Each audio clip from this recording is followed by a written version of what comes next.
Are you here? Are you here?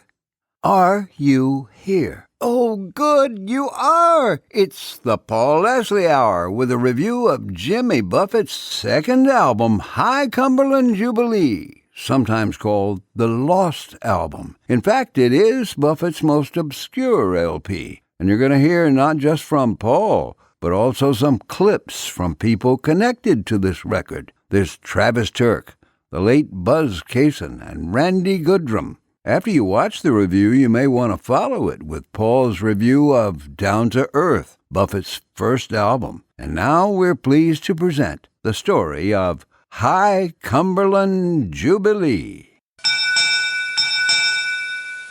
It's been called the Lost Album. That's a pretty good description for High Cumberland Jubilee, the second album of Jimmy Buffett. And if you want to get technical, which, let's face it, we do, it's actually the first album Buffett set out to make as an album, whereas Down to Earth was just a collection of songs that were recorded to be nothing more than demos. What most people don't know about High Cumberland Jubilee is that the songs on this album inspired Buffett and his pal, the journalist Jerry Wood, to write a screenplay loosely based on the lyrics. It never made the big screen, but this part of the story feels like classic Buffett. The story goes that while on board a train, Buffett and Wood, who would go on to be the editor-in-chief of Billboard magazine, continued to write on the script. Upon arriving in Los Angeles, the script was handed off to an entertainment biz insider. That was the end of that. You may be asking, so where is that script now? Who knows? Maybe it will surface. What we do know is that High Cumberland Jubilee was produced by Travis Turk. What I didn't know, though, is that it was recorded as a concept album. But rather than me explaining it, I'll let Travis Turk tell you himself. Listen. And what about the second album from Jimmy Buffett, High Cumberland Jubilee? You produced that as well. Yes, but that was recorded as an album. We actually had a concept in mind. Both Jimmy and Buzz Cason wrote most of the songs for the album. And so we recorded this concept album from beginning to end. In other words, it's a storyline that begins with the first take all the way through. I think it had 12 cuts on it, all the way through the 12th cut.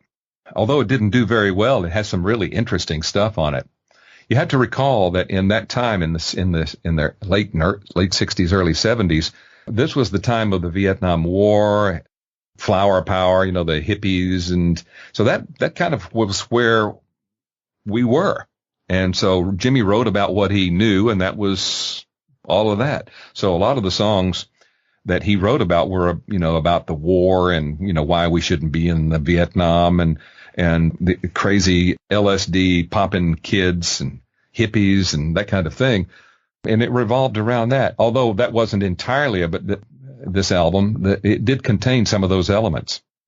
Having listened to the album several times, I still don't completely grasp the storyline that unfolds from start to finish, but I do catch a lot of the recurring themes. High Cumberland Jubilee seems to center on the anonymous people you might encounter in your town, the ones who blend into the background but undoubtedly have stories of their own.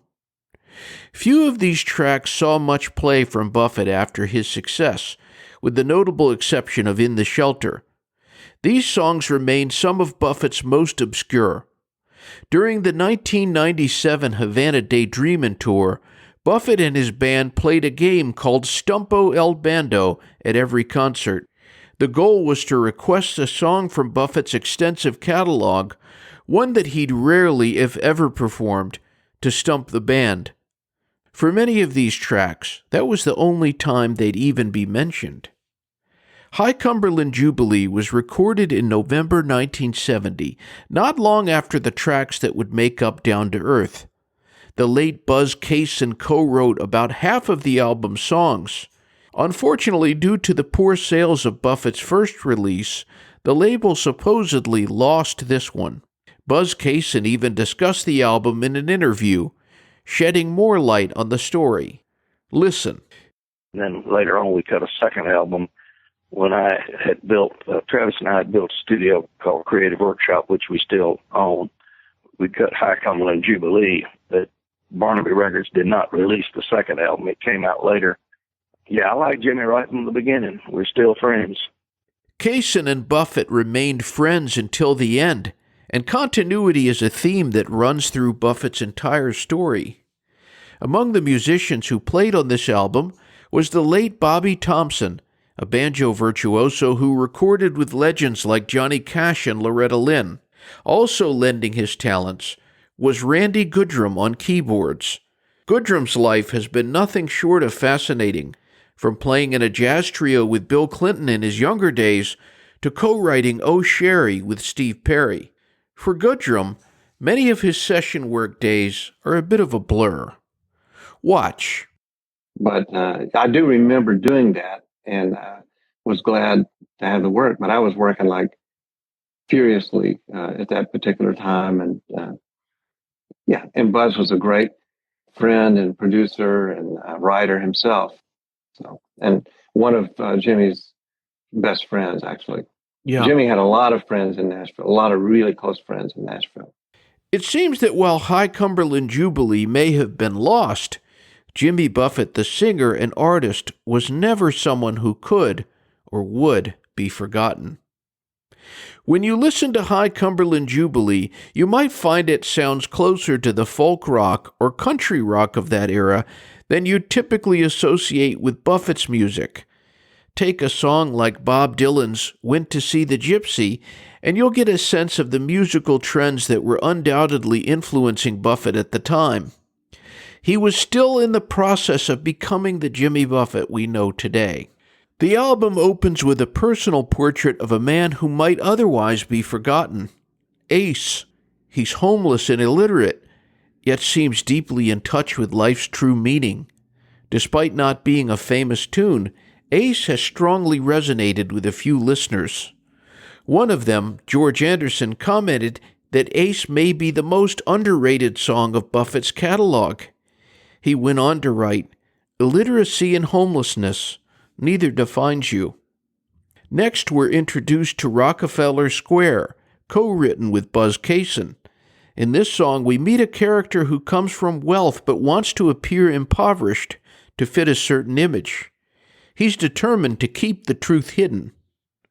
While Rockefeller Square in Midtown Manhattan is typically associated with affluence, the lyrics borrow liberally from the 1800s folk song Camptown Races by Stephen Foster. This slice of Americana creates a sharp contrast, enriching the song's theme of a person who may not be as they appear. Bend a Little, also co-written with Cason, is a kind of prayer for diplomacy. It serves as a reminder of the value of flexibility, and sonically it carries a vibe reminiscent of the Rolling Stones. Sometimes we could all stand to bend a little. That takes us to In the Shelter, which in my opinion is one of Jimmy's most tremendous songs to date. The plaintive melody and earnest delivery make it one of his saddest songs. If you listen closely to the words, you'll realize it's about someone so hopeless that they feel like ending it all.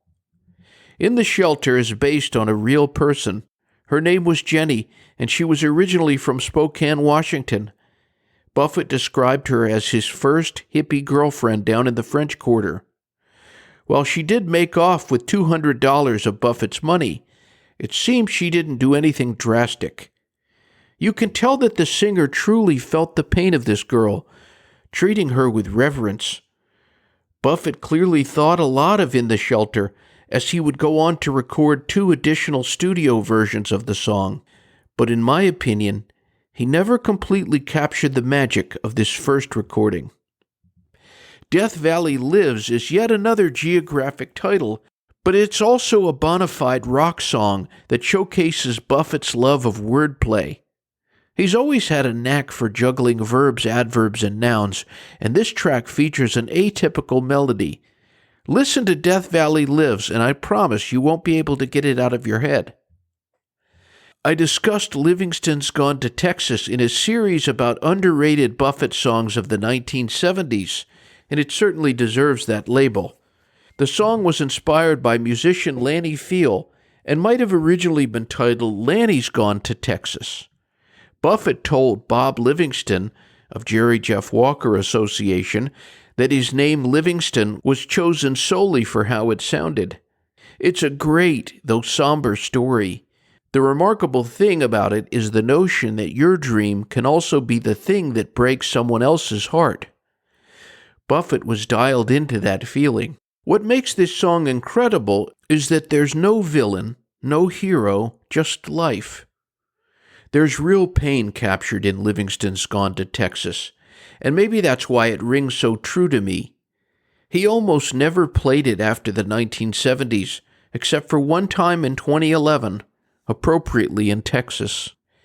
Buffett has written about his love of geography, often reflecting on how he was struck by the bumper sticker, "Without geography, you're nowhere."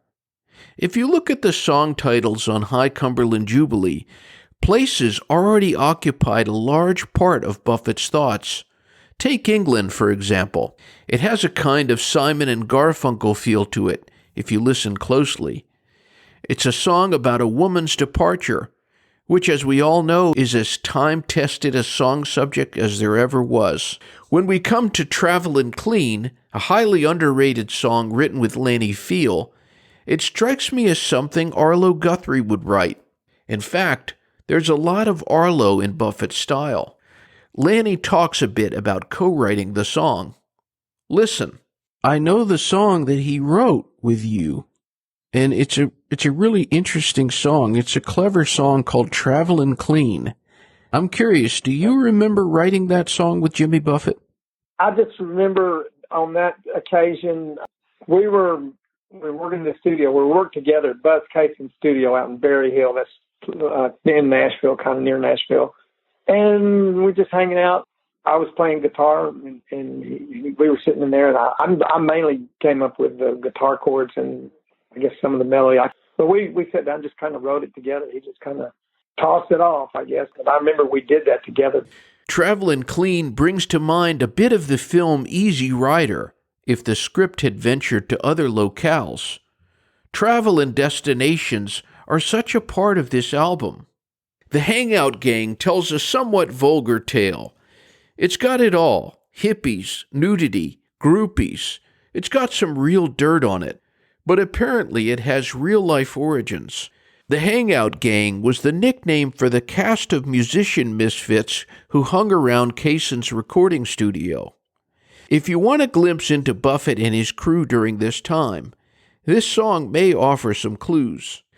God Don't Own a Car has a kind of childlike wonder to it, along with a lullaby-like quality.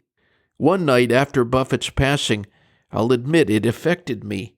The line about reaching God's home and walking among the stars struck me as coming from such an innocent imagination. There aren't many songs like this. It prompted me to ask the song's co-writer, Buzz Cason, about what it was like writing with Jimmy Buffett. Listen. You wrote some songs with him, several on High Cumberland Jubilee. They're really interesting songs. They're everything from kind of pensive to kind of funny, like God Don't Own a Car. I was just playing that earlier. Yeah. What is Jimmy Buffett like to write songs with? Oh, well, he's sharp, you know. He's a good writer, real give and take kind of guy, you know. No stress writing with him, and we had a lot of fun doing that. The album closes with an ambitious, very surrealistic combination of two songs in one track, High Cumberland Jubilee, Comin' Down Slowly. Much like the release that came before it, the track drifts into a jam session, reminiscent of the Grateful Dead or the Allman Brothers Band. I think Jimmy Buffett could have been any kind of recording artist he wanted to be. If Bela Fleck ever heard this, I'd expect it would intrigue him, and it might even make its way into one of his shows. There's another song from these recording sessions that is even more obscure than the rest. Cumberland High Dilemma was recorded but not included in the first pressing. It seems adjacent to the song that ends the album. You may realize that Cason and Buffett could have gone down in American music history as an avant-garde songwriting duo if they had kept at it. Buzz would go on to sing backup vocals on the more successful Buffett albums that were soon to become a reality, but as songwriting partners, that was the end of things. Jimmy Buffett's High Cumberland Jubilee didn't set the world on fire, but that doesn't mean the songs were weak. For those who cared to listen, there was something more. Buzz Cason remarked about his initial impression of Buffett. Listen. So they sent a tape, and I kind of liked it. He didn't really have any hits per se, but he had some good folk rock things, and I immediately liked him when he came up. He just had a great personality and just had a drive about him. He was, you could tell he wasn't going to give up. He was going to make it one way or the other, although he was a square peg in a round hole here in Nashville because he didn't quite fit the mold of regular Nashville music, although I've always said he has a good country voice, and he's proven to be able to go country too over the years. Jimmy Buffett wasn't going to give up, and his fortitude undoubtedly helped him get to where he needed to be. He had to leave these elevations for sea level. He would take that cleverness and begin crafting the persona that so many would become fascinated with.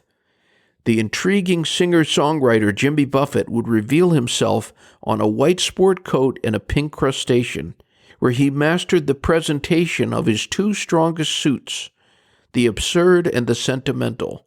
Few have done both so well.